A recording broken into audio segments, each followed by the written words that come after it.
বিসমিল্লাহির রহমানির রহিম। আসসালামু আলাইকুম। প্রিয় শিক্ষার্থীবৃন্দ, কেমন আছো? আশা করি ভালো আছো, সুস্থ আছো এবং নিরাপদে আছো। আজকে আমি নবম দশম শ্রেণীর পৌরনীতি ও নাগরিকতা বিষয়ের একাদশ অধ্যায় থেকে ইসলামী সহযোগিতা সংস্থা ওআইসি এর গঠন, লক্ষ্য এবং উদ্দেশ্য নিয়ে আলোচনা করব। তো শিক্ষার্থীরা, আমরা শুরুতেই ইসলামী সহযোগিতা সংস্থা ওআইসি এর গঠন জেনে নেই। বিশ্বের মুসলিম প্রধান দেশগুলোর একটি আন্তর্জাতিক সংগঠন হচ্ছে ওআইসি। এর পুরো নাম অর্গানাইজেশন অফ ইসলামিক কোঅপারেশন, সংক্ষেপে হচ্ছে ওআইসি। বাংলায় একে বলা হয় ইসলামী সহযোগিতা সংস্থা। আমরা জানি দীর্ঘদিন ধরে মধ্যপ্রাচ্যে ইসরায়েল রাষ্ট্র প্রতিষ্ঠা নিয়ে ইসরায়েল ও এর পশ্চিমা বিশ্বের মিত্রদের সাথে মধ্যপ্রাচ্যের মুসলিম অধ্যুষিত দেশগুলোর বিরোধ চলে আসছে। এই বিরোধের এক পর্যায়ে 1969 সালের 21শে আগস্ট ইসরায়েল অতর্কিতে মুসলমানদের পবিত্র মসজিদ আল আকসায় অগ্নি সংযোগ করে। সমগ্র মুসলিম বিশ্ব এর তীব্র নিন্দা জানায় ও ক্ষোভ প্রকাশ করে। এ ঘটনাকে কেন্দ্র করে মিশরে 14টি মুসলিম রাষ্ট্রের পররাষ্ট্রমন্ত্রীদের এক সম্মেলন অনুষ্ঠিত হয়। ওই সম্মেলনে মুসলিম রাষ্ট্রের প্রধানদের নিয়ে একটি শীর্ষ সম্মেলন অনুষ্ঠানের সিদ্ধান্ত গৃহীত হয়। সে অনুযায়ী 1969 সালের সেপ্টেম্বর মাসের 22 থেকে 25 তারিখ পর্যন্ত 24টি মুসলিম রাষ্ট্রের রাষ্ট্রপ্রধানদের নিয়ে মরক্কোর রাজধানী রাবাতে এক শীর্ষ সম্মেলন অনুষ্ঠিত হয়। ওই সম্মেলনে মুসলিম রাষ্ট্রগুলোর স্বার্থ রক্ষায় একটি সংস্থা গঠনের প্রয়োজনীয়তা দেখা দেয় এবং 25শে সেপ্টেম্বর তারিখে ওআইসি গঠিত হয়। মালয়েশিয়ার প্রধানমন্ত্রী ট্যাংকু আব্দুর রহমানকে ওআইসির প্রথম সেক্রেটারি জেনারেল বা মহাসচিব নিযুক্ত করা হয়। এভাবেই শুরু হয় ওআইসির যাত্রা। শুরুতে সদস্য সংখ্যা ছিল 23। বর্তমান ওআইসির সদস্য সংখ্যা 57। বিশ্বের সব মুসলিম রাষ্ট্রই এর সদস্য। ওআইসির সদর দপ্তর সৌদি আরবের জেদ্দায়।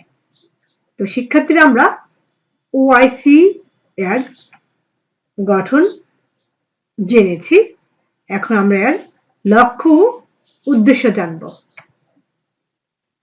সদস্য রাষ্ট্রগুলোর মধ্যে ঐক্য ও সংহতি বজায় রেখে শত্রুর কবল থেকে ইসলামী রাষ্ট্রগুলোর নিরাপত্তা নিশ্চিত করা ও বহিঃশত্রুর ষড়যন্ত্রের বিরুদ্ধে সম্মিলিত পদক্ষেপ গ্রহণ করা ওআইসির প্রাথমিক লক্ষ্য।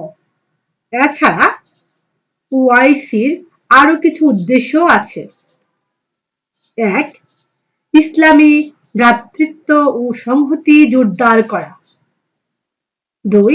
সামাজিক, অর্থনৈতিক, সাংস্কৃতিক, বৈজ্ঞানিক কর্মকাণ্ড ও অন্যান্য গুরুত্বপূর্ণ বিষয়ে সদস্য রাষ্ট্রগুলোর মধ্যে সহযোগিতা বৃদ্ধি করা। 3. বর্ণ বৈষম্যবাদ ও উপনিবেশবাদ বিলোপ করা। 4. ইসলামী পবিত্র স্থানগুলোর নিরাপত্তা বিধান করা, পবিত্র ভূমিকে মুক্ত করা এবং ফিলিস্তিনি জনগণের সংগ্রামকে সমর্থন করা। 5. মুসলমানদের মর্যাদা রক্ষা এবং মুসলিম জাতির সংগ্রামকে জোরদার করার জন্য সাহায্য করা। 6. আন্তর্জাতিক শান্তি ও নিরাপত্তা নিশ্চিত করার ব্যাপারে সমর্থন করা। 7. সংস্থাভুক্ত সকল দেশ ও অন্যান্য দেশের সাথে সৌহার্দ্য ও সহযোগিতা বৃদ্ধি করা। 8. দেশসমূহের স্বাধীনতা ও ভৌগোলিক অখণ্ডতার প্রতি শ্রদ্ধা দেখানো এবং 9. কোনো সংঘর্ষ দেখা দিলে আলাপ আলোচনা, মধ্যস্থতা, আপোষ প্রভৃতির মাধ্যমে শান্তিপূর্ণ সমাধান। তো শিক্ষার্থীরা, আমরা ওআইসির লক্ষ্য ও উদ্দেশ্য জেনেছি। আমরা এখন জানব বাংলাদেশ ও ওআইসির সম্পর্ক, অর্থাৎ বাংলাদেশ ও ইসলামী সহযোগিতা সংস্থা। বাংলাদেশ 1974 সালের ফেব্রুয়ারি মাসে অনুষ্ঠিত দ্বিতীয় শীর্ষ সম্মেলনে ওআইসি সদস্যপদ পায়। এই সদস্যপদ লাভের মধ্য দিয়ে মুসলিম বিশ্বের সাথে বাংলাদেশের ঘনিষ্ঠ সম্পর্ক গড়ে ওঠে। শুরু থেকে বাংলাদেশ ওআইসির বিভিন্ন কর্মকাণ্ডে সক্রিয় অংশগ্রহণ করে আসছে। ওআইসিতে গুরুত্বপূর্ণ ভূমিকার জন্য বাংলাদেশকে প্রতিটি প্রতিষ্ঠান, অঙ্গ সংগঠন এবং গুরুত্বপূর্ণ বিভিন্ন কমিটির সদস্য করা হয়েছে। ওআইসির লক্ষ্য উদ্দেশ্যের প্রতি সংহতি প্রদর্শনের মাধ্যমে বাংলাদেশ মুসলিম বিশ্বের বিভিন্ন ঘটনা প্রবাহে যথাসম্ভব সহযোগিতার হাত বাড়িয়ে দিয়েছে। যেমন ফিলিস্তিনের স্বাধীনতা সংগ্রামকে অব্যাহত সমর্থন জানিয়ে আসছে, ইরাক-ইরান যুদ্ধ বন্ধে প্রচেষ্টা চালিয়েছে, আফগানিস্তানে রাশিয়ার আগ্রাসনকে নিন্দা জানিয়েছে, বসনিয়ার যুদ্ধ বন্ধের জন্য সৈন্য পাঠিয়েছে। বাংলাদেশ ওআইসিতে গুরুত্বপূর্ণ ভূমিকা রাখার পাশাপাশি এর সদস্য দেশগুলোর কাছ থেকে বিভিন্ন সহযোগিতা লাভ ও সমর্থ হয়েছে।